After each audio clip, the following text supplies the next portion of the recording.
بسم اللہ الرحمن الرحیم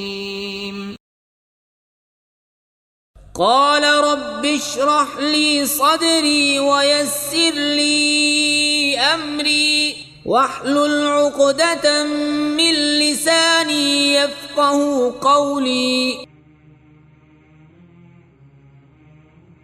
رسول اللہ صلی اللہ علیہ وسلم کا ارشاد ہے کہ حسد صرف دو باتوں میں جائز ہے.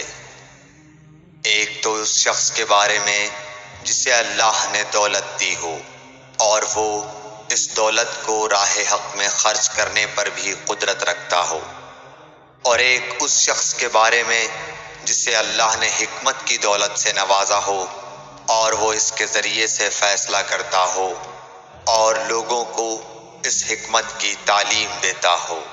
حدیث number 73. Narrated by Abdullah bin Mas Razi Allah Ta'ala anhu. The Prophet, peace be upon him, said, "Do not wish to be like anyone except in two cases. The first is a person whom Allah has given wealth, and he spends it righteously.